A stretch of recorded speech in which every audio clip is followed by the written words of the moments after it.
दोस्तों finally BJP की सरकार फिर से सत्ता में आ गई है, क्योंकि संडे को मोदी जी तीसरी बार हैट्रिक लगाकर शपथ लिए हैं। लेकिन 2024 में लोकसभा इलेक्शन का जो रिजल्ट आया, इसमें बहुत सारी चीज नई नई देखने को मिला। क्योंकि अब सवाल ये भी उठता है कि एंटी बीजेपी वाले लोग वो इतना खुश क्यों हैं, और जो लोग बीजेपी सपोर्टर है वो इतना खुश क्यों नहीं है। अरे भाई, ऐसे कैसे हो सकता है जो बीजेपी वाले लोग खुश नहीं है, जबकि सरकार तो बीजेपी का ही बना है। दरअसल किसी भी पार्टी को सरकार बनाने के लिए बहुमत की जरूरत होती है।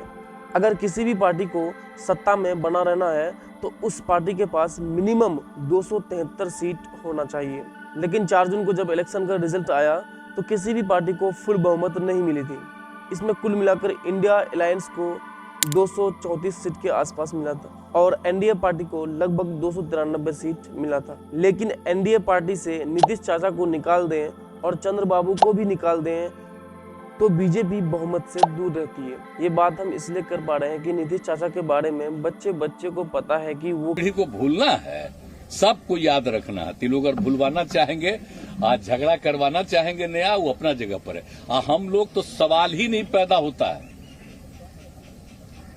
मर जाना कबूल है, उनके साथ जाना हमको कबूल। कितना रंग बदलते हैं, और चंद्रबाबू का भी कुछ ऐसा ही है। कुछ महीने पहले तो बीजेपी पार्टी के बड़े मंत्री साहब चंद्रबाबू पर आपत्तिजनक टिप्पणी भी की थी। साथियों, मैं तो हैरान हूं कि आखिर मुख्यमंत्री जो हो क्या गया है।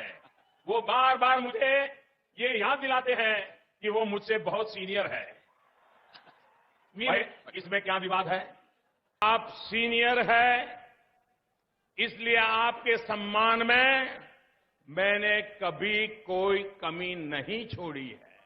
आप सीनियर है दल बदलने में, आप सीनियर है नए नए दलों से गठबंधन करने में, आप सीनियर है अपने खुद के ससुर की पीठ में छुरा भोंकने में। अरे आप सीनियर है एक चुनाव के बाद दूसरे चुनाव में हारने में, एक चुनाव के बाद दूसरे चुनाव में हारने में, और मैं तो उसमें सीनियर हूं नहीं।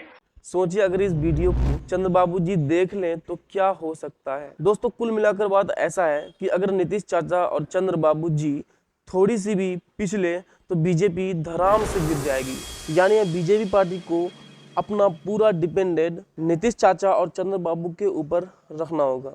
अगर दोनों नेता गलती से भी बीजेपी को छोड़ दिया तो बीजेपी सत्ता में नहीं रहेगी, क्योंकि ये दोनों नेता का इतिहास कुछ ऐसा ही रहा है। हालांकि अभी बीजेपी में शामिल होकर बीजेपी का सरकार बना दी है, लेकिन कहीं बीजेपी को ये नहीं भूलना होगा कि ये दोनों नेता में इतना दम है कि कभी भी किसी भी वक्त बीजेपी को गिरा सकती है।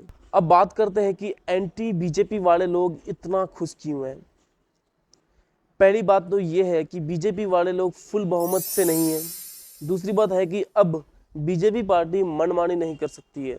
जब बीजेपी फुल बहुमत से थी तो भारत में क्या क्या नहीं देखने को मिला। महीनों महीनों तक हड़ताल में बैठा रहा, कितने किसानों की जान चली गई। मणिपुर इतना दिन से चलता रहा, लेकिन मोदी जी मणिपुर के लिए कुछ एक्शन नहीं लिया, क्योंकि इलेक्शन में बिजी था। पूरे देश में योगी बाबा माफिया के नाम पर कितना शोर शराबा किया, और पूरे देश में बुलडोजर के नाम पर कितने लोगों का घर तोड़ दिया गया और कितने बेकसूर के घर को तोड़ दिया गया। ज्यादातर मुसलमानों को टारगेट बनाया गया बुलडोजर के नाम पर।